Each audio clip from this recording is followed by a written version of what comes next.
రాత్రిపూట ఓటోసే తన దుకాణాన్ని మూసే సమయంలో వీధి అంచున ఒక అపరిచితురాలిని చూస్తుంది.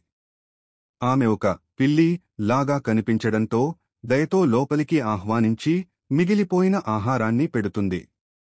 తరువాతి సన్నివేశంలో యథావిధిగా ఓటోసే అద్దె కట్టని కారణంగా గింటోకీని గట్టిగా తిడుతూ డబ్బులు అడుగుతుంది. కగుర ఏమాత్రం తగ్గకుండా ఇంకా ఎక్కువ తింటూ గింటోకీ అప్పును మరింత పెంచుతుంది. అప్పుడే యోరోజియా, గింటోకీ, షింపాంజీ, కగుర కు కేథరిన్ పరిచయం అవుతుంది. ఆమె పిల్లి చెవులు ఉన్న అమాంటో ఏలియన్. ఆమెనే ఓటోసే లోపలికి ఆహ్వానించిన పిల్లి. ఓటోసే ఆమెను తన దుకాణంలో కొత్త సహాయకురాలిగా నియమించుకుంటుంది. కొద్దిసేపటి తర్వాత ఒక కస్టమర్ కేథరిన్ను సిగార్లు కొనడానికి బయటికి పంపిస్తాడు. వెంటనే ఎడో నగరంలోని అనేక దుకాణాలలో రిజిస్టర్ల నుండి డబ్బులు మాయమవుతాయి. కేథరిన్ పైకప్పులపై గెంతుతూ వెళ్తుండగా ఆమె ఒక దొంగ అని సూచన ఇస్తుంది. మళ్లీ యోరోజియా కార్యాలయంలో షింపాంజీ ఆకలితో అల్లాడుతూ గింటోకీతో చవకైన చోటికి వెళ్లి ఏదైనా తిందామని మాట్లాడుతాడు. కాని అతను మాట్లాడేది గింటోకీతో కాదు, గింటోకీ తెలివిగా తయారుచేసిన సిల్వర్ విగ్గుతో. అసలైన గింటోకీ తన కడుపు నొప్పి కారణంగా బయటికి వెళ్తాడు. వీధిలో గింటోకీ కేథరిన్ను ఎదుర్కొంటాడు.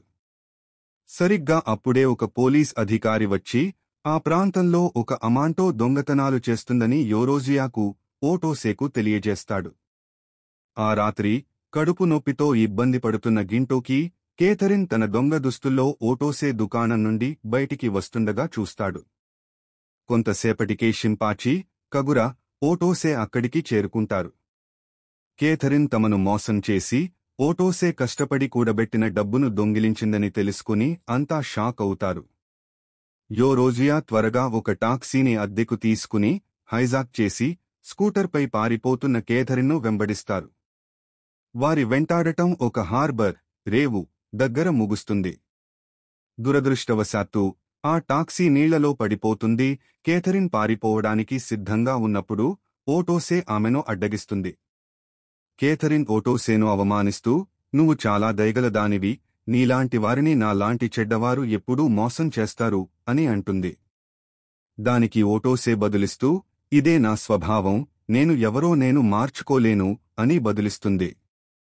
ఆ తర్వాత ఆమె గింటోకీని గతంలో ఎలా కలుసుకుందో వివరిస్తుంది. ఓటోసే తన భర్త సమాధి దగ్గర డాంగోలను ఉంచడానికి వెళ్లినప్పుడు దగ్గరలో ఉన్న ఒక సమాధి దగ్గర గింటోకీ కనిపిస్తాడు.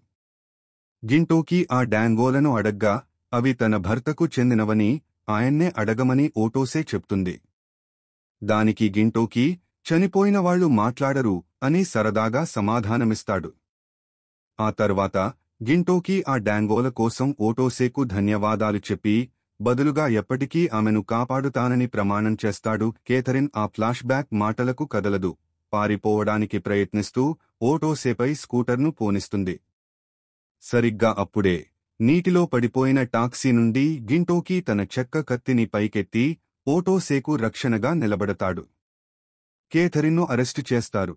కాని ఓటోసే దయతో ఆమె శిక్ష పూర్తయ్యాక నిజంగా మారాలనుకుంటే తిరిగి తన దుకాణంలోకి రావచ్చు అని చెప్తుంది. ఎపిసోడ్ ముగింపులో ఓటోసే గింటోకీ అప్పును రద్దు చేసి వచ్చే నెల అద్దెను కూడా మాఫీ చేస్తుంది. దానికి బదులుగా గింటోకీ ఆ తర్వాత వచ్చే నెల అద్దెను ఖచ్చితంగా కడతానని వాగ్దానం చేస్తాడు.